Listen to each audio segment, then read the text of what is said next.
안녕하세요. 이사무엘 목사입니다. 귀납적 성경 묵상 디형 큐티. 오늘은 에스더 1장 9절에서 22절 감정에서 벗어나 노하기를 더디하라 라는 제목의 말씀으로 함께 묵상해 보겠습니다. 왕후 와스디도 아에수에로 왕궁에서 여인들을 위하여 잔치를 베푸니라. 제7일에 왕이 주흥이 일어나서 어전 내시 무만과 비스다와 하르보나와 빅다와 아박다와 세달과 가르가스 7사람을 명령하여 왕후 와스디를 청하여 왕후의 관을 정제하고 왕 앞으로 나오게 하여 그의 아리따움을 뭇 백성과 지방관들에게 보이게 하라 하니 이는 왕후의 용모가 보기에 좋음이라.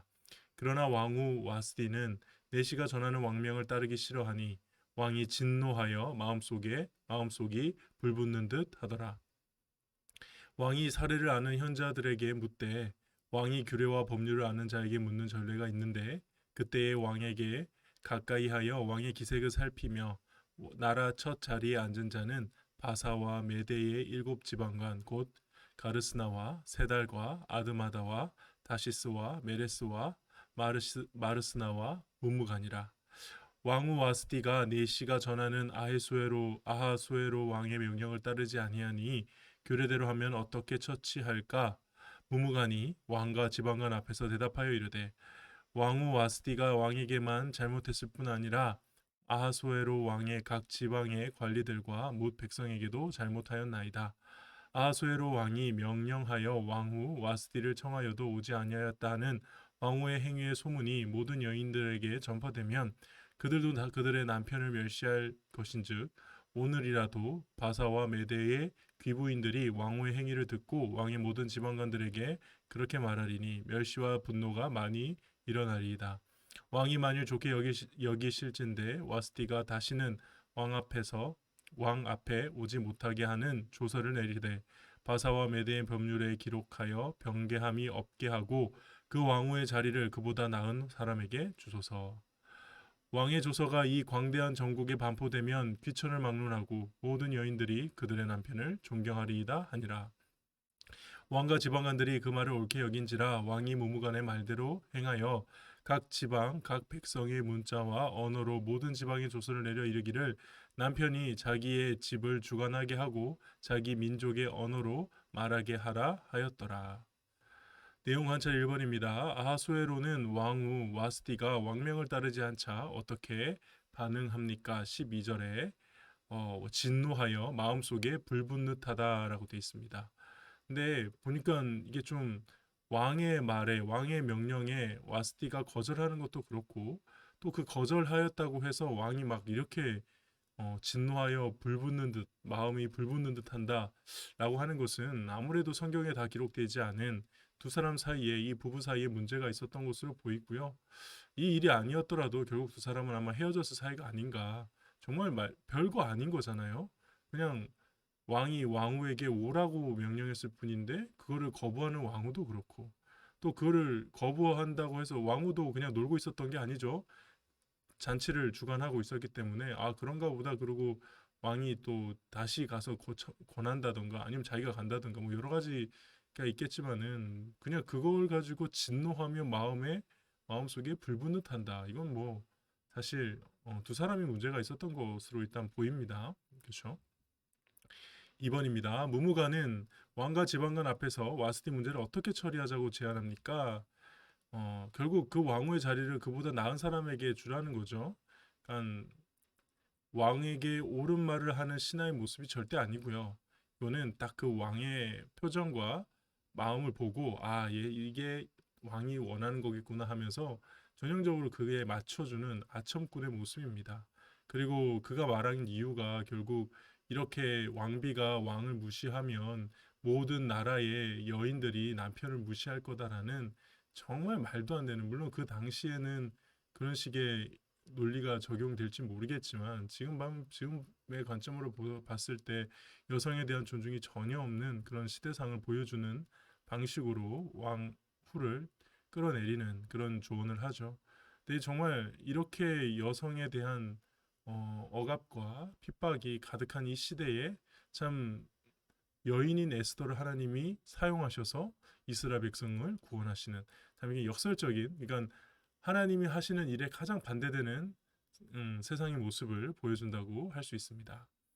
연구와 묵상입니다. 문무관은 왜 와스티의 페이가 모든 여인들에게 그들의 남편을 존경하게 만든 일이라고 말합니까? 실제 그래서가 아니고요. 이건 그냥 아첨하고 있는 거예요. 말로 지어내는 거고 있는 거죠.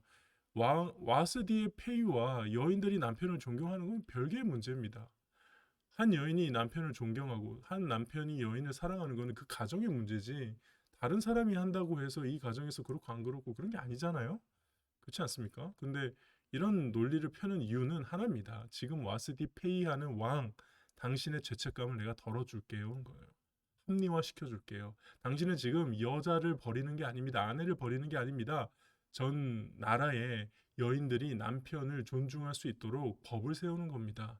이런 식으로 죄책감을 덜어주기 위한 정말 교묘한 아첨이고, 어떻게 보면 정말 지혜로운 거라고 할 수 있어요. 세상적으로. 세상적으로는 지혜로운 거라고 할 수 있지만은 성경이 봤을 때 성경이 지금 이걸 긍정적으로 보고 있지 않거든요. 굉장히 아주 야근 정말 치사하고 더러운 그런 계략이라고 볼 수 있습니다. 부무간의 말을 옳게 여겨 자신의 분노를 해결하는 아하수에를 보면서 무엇을 느낍니까? 한마디로 한심하고 졸렬하다고 느끼죠. 넓은 영토를 다스리는 제국의 왕답지 못한 정말 속 좁은 처사입니다. 그리고 그가 이런 한심한 이런 조언을 받아들이고 그걸 그대로 하는 건요, 그게 아하수에로의 수준이라는 거고요. 그래서 이 장면에서 우리는 아하수에로가 얼마나 자기 멋대로이며 인격적으로 불안정하며 어리석은 왕인지를 사실 보여준다고 볼 수 있습니다. 이런 걸 보면서 야, 아하수에로 참 훌륭한 왕이다 누가 느끼겠습니까? 야, 저 진짜 아내를 함부로 대하네. 아내를 그냥 밥 먹듯이 이렇게 이혼하네. 폐위하네.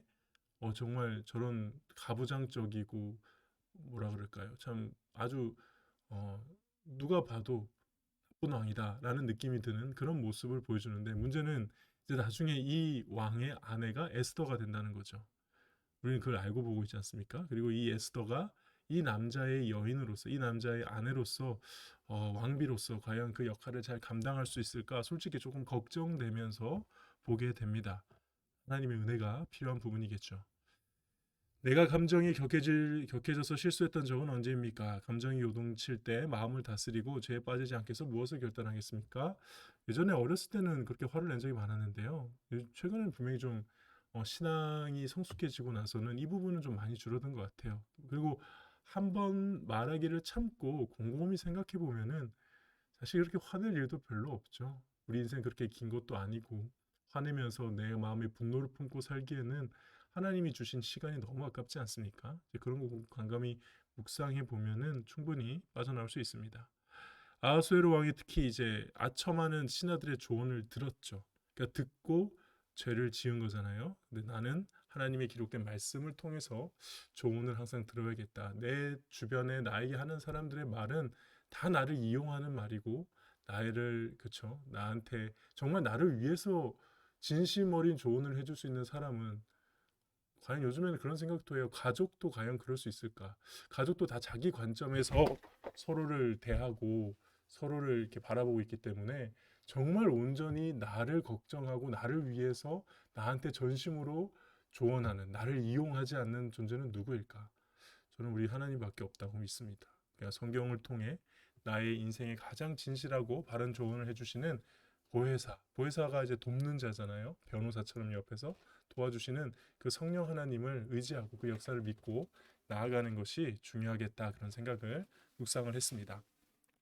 네, 오늘도 묵상도 여기까지입니다. 오늘도 주님의 말씀을 붙들고 살아가시는 저와 여러분 되기를 주님의 이름으로 축복합니다. 감사합니다.